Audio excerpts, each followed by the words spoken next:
What is up, everybody, and welcome to the PGH Chris Show radio here live on Spotify. Welcome to a new show here, audio only on PGH Chris TV, Spotify, Unfiltered with PGH Chris, where I give you my weekly wrestling opinions. Now, I do weekly wrestling on air, on video with my partner over on the Sports Jedi Network. You guys can go follow, subscribe. I'm pretty sure that's how you know of me, of my channel, and why you're here. So you guys are probably already subscribed more than likely.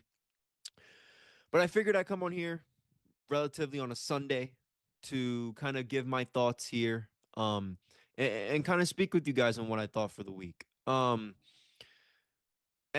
let's start with, let's get right into it. Obviously, you guys know the PGH Chris show, PGH Chris TV. The whole brand is sponsored by G Fuel Energy. Use code PGH Chris to save 20% off of your purchase. Go over to G Fuel, go get yourself some energy. If you don't like energy, Blackout Coffee, affiliated with Dew Wipes, use code Sports Jedi 20. You'll save 20% off as well. Couple of things I want to get into today. Um, let's start with Stand and Delivered from yesterday. If you haven't, go check out the Sports Jedi Network review. Our new member, our new friend Haas Knucklebrew, who joined us. He's on the channel now. Great guy. I think he's very, very knowledgeable about the business. I'm excited to have him on board. I think him and Kev did a great job. Go follow, go subscribe, and go watch their review. But quickly about what I thought about it. I thought the show was solid. I thought it was very good, entertaining for a Saturday night. I know I haven't been the biggest NXT fan really since the Black and Gold era. And I'm gonna give Kev a shout out because if it wasn't for me being a part of the Sports Jedi Network or anything like that, I would not be watching NXT. That's just my honest opinion. I was really sour and bitter that the Black and Gold era ended. Did not watch the 2.0 era. Started watching it late or started watching it religiously late 2024. And kind of ever since like Javon Evans, Obafemi, and Trick Williams have all moved up to the main roster, I haven't been interested. They haven't really utilized that TNA partnership in the last couple of weeks. I know we just saw Santana at Madison Square Garden, which was phenomenal. But we still I still would like to see more of that TNA incorporation in the NXT. But the triple threat match between Lola Vice, Kendall Gray, and JC Jane for the NXT Women's Championship. I thought it was a very good match. I know a lot of people had Kendall Gray coming out on top, which rightfully so. I think she is the next big thing to, evolve in NXT, ironically, because Evolve is where she came from. I think she's the future. I think she's going to have a long title reign. I think this is something for Lola to have. She's been there for a while. She's been so close to capturing not just the NXT Women's Championship, but the NXT Women's North American Championship ever since they brought that. And I've always felt like she should have had the opportunities a while ago, even going back to when Roxanne Perez was the NXT Women's Champion. So I'm happy she got her moment in a big at the NXT's biggest PLE of the year, stand and delivered, going out there in the opening match, getting the win. JC Jane is obviously moving up to the main roster. That's obviously what it's looking like right now. I think she'll get called up sometime after WrestleMania alongside Sol Ruka, maybe a Kalani Jordan. I think Blake Monroe, Lola, and all those people, a couple people are still going to stay there for a few months. But good triple threat match. The right person won. Happy and excited for Lola, and I'm curious to see what she's going to do with the title in the next few weeks. They got the tag team championship, the Vanity Project, and the Americanos with Tyler Bate and Pete Dunne. It was a good match. I know a lot of people aren't high on the Vanity Project. I'm not either. I think they're just a bunch of frat dudes that come out and be kind of stoogey, but I guess that's their gimmick. But they're not bad. I think obviously that Shawn Michaels and the NXT guys back there, they think highly of them. I think they're going to be tag team champions for a while. It was a good tag team match. Nonetheless, whether you know, I might not like the contenders in the match. You're gonna get good stuff with Tyler Bate and Pete Dunne. You know, in ring wise, I know their characters, and you know, with Butch and Pete Dunne and all that stuff. I know they haven't really done well in the booking by those guys, but I think when you put them in a match and you know they really get to show what they can do, and I thought it was a good tag team match.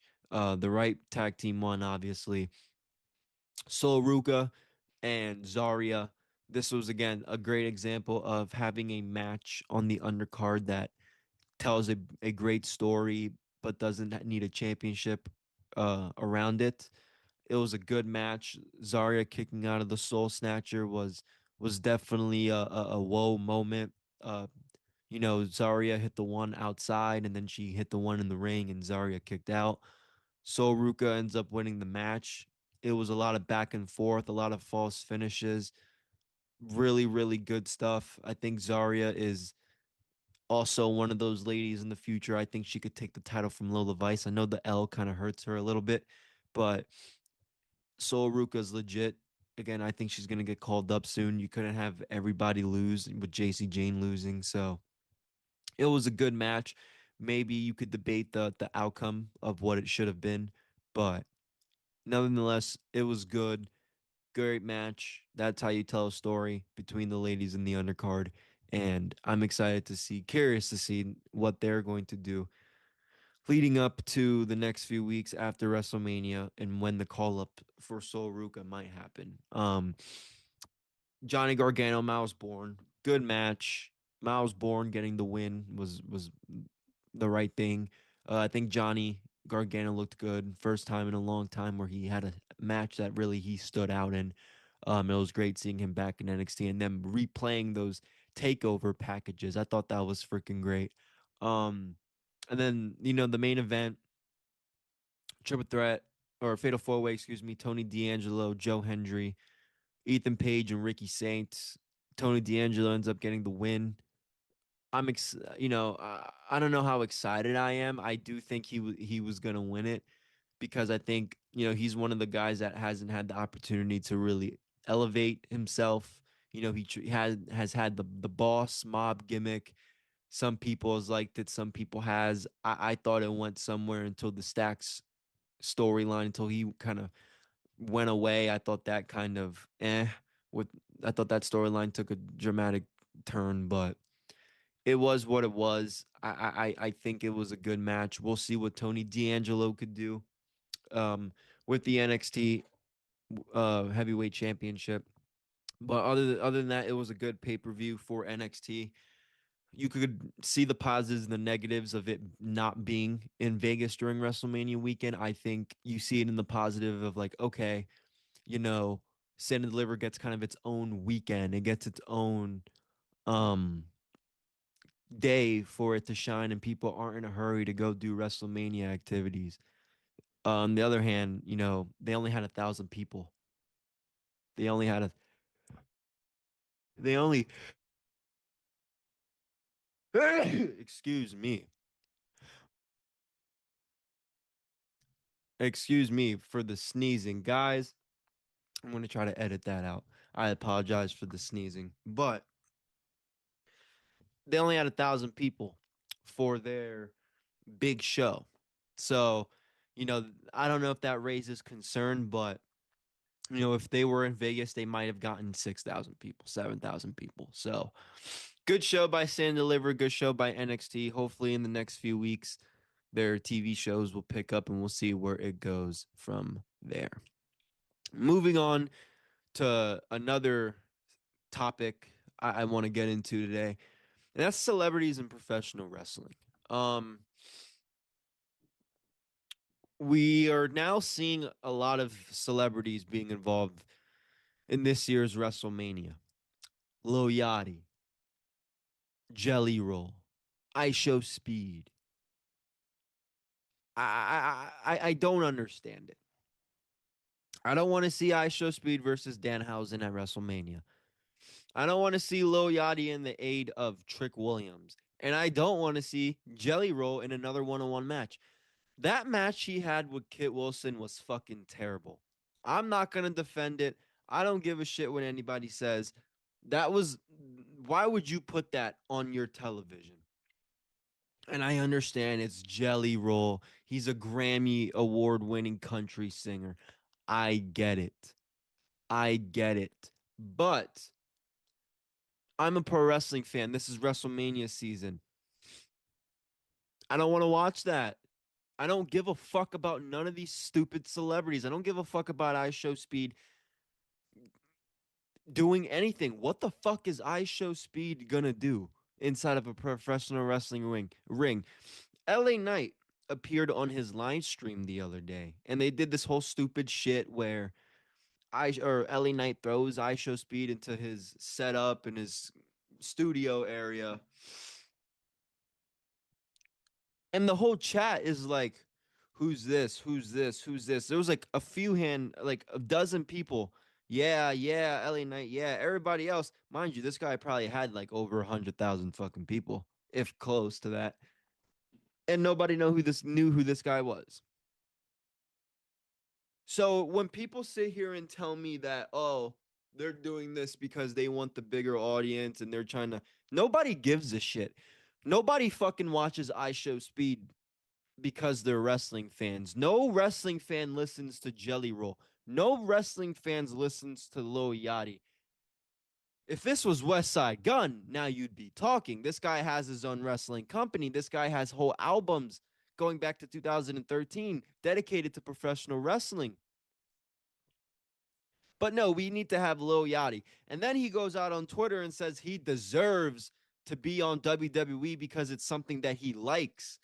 Motherfucker, you haven't done anything in the business to deserve a spot anywhere in the WWE programming, especially on the road to WrestleMania, but especially at WrestleMania. Who the fuck do you think you are? I want to know, who the fuck do you think you are? You're not Bad Bunny. You're not Logan Paul. And look, as a Puerto Rican who fucking loves Bad Bunny to death, I'm gonna be the first to tell you, even I had this same energy when Bad Bunny came to WrestleMania 36, 37 it was, excuse me, when he tagged with Priest against Miz and Morrison. I had the same fucking thing. But you know what? He took it serious. He looked good. He stayed. He had a banger match with Priest. Logan Paul, I was never skeptical about because he's a legit athlete. He's fought Floyd Mayweather. You think I'm gonna, you know, say anything about Logan Paul? No. Logan Paul's fine. But because Logan Paul starts the trend, Bad Bunny from the musician side of things, Logan Paul is an athlete. So let's talk about Bad Bunny. Bad Bunny influenced Jelly Roll and all these fucking people to want to get into the wrestling business because they see that Bad Bunny does it and they think he could do it. Guys, I've played college football and I've played football my whole life. I think I could guard a lot of these people. I think I could play and hang with a lot of these people. That does not mean I'm going to fucking do it. I know my place. I know that I'm going to sit behind this microphone and talk about it. And it's the same shit when it comes to WWE. It's very annoying. I'm sick of it. I don't want to see it. I don't want to hear it. And it's just it's ridiculous. It's ridiculous. Before we get into one of the last topics here of our first episode of Unfiltered with PGH Chris TV, Unfiltered Wrestling with PGH Chris TV. It's probably what I'm gonna name it. Um, I'm seeing something on Twitter right now as I'm recording this, and WWE fans are debating replacing Triple H with Shane McMahon as head of creative. I guess there was a viral post. Um, I think it was by Raj Mooker, where he talked about, I guess, removing Triple H for Shane McMahon. I'm going to tell you right now, it's not going to happen. I don't think Shane wants to be involved. I think I don't know what Shane McMahon's up to in 2026. I do think he does not want to be involved. I think he's being a dad. His son's playing college ball. I think he has kids in high school, collegiate sports that he wants to be a part of. I think Triple H is out the door shortly. Um, that's why I think, him getting inducted into the Hall of Fame last year, Stephanie getting inducted to the Hall of Fame this year in a few weeks. Um, I think they're slowly trying to get the McMahons away from WWE. Now, Vince, a lot of more things are coming out with the Janelle Grant stuff about Vince. I know a lot of people want him back. I just, it's so close to WrestleMania. More things are coming out. Probably more things will come out. There's set to be a trial, I believe, during WrestleMania or somewhere near there. So in the next few weeks or months. So I think they're going to try to slowly remove the McMahon Levesque legacy away from WWE. If Triple H gets run out of head of creative, you think a McMahon is going to be the replacement? They're trying to get rid of it. The Rock's going to bring his guys in. They're going to bring a Hollywood writing team to book this shit. Once Triple H is out the door, the WWE feeling of this product is truly going to be gone. Whether we criticize Triple H all we want, and rightfully so, I personally don't. I personally think he doesn't deserve a lot of it. A lot of it, I think, is TKO, especially with the Pat McAfee thing going on. Right? Who's Pat McAfee's agent? It is Ari Emanuel, CEO of Endeavor TKO. I don't think again, The Rock interfering in WrestleMania 40 and creative. I don't think that's all Triple H. I think he deserves some of the blame and not all of it. But you think that when he leaves, that and they bring in the Hollywood writers with the suits and ties, the guys that know nothing about professional wrestling, oh my God, are we gonna sit here and wish that Triple H has never left? We're gonna be, you know, we took him for granted, is what I'm gonna say at the end of the day. So I don't think that's gonna happen. If Triple H again is done with WWE, it's not going to be it's not going to be a McMahon for the replacement. It's not going to be a McMahon for the replacement. So, with that being said, guys, I hope you guys enjoyed the first episode of Unfiltered here with PGH Chris. I'm going to do this every Sunday.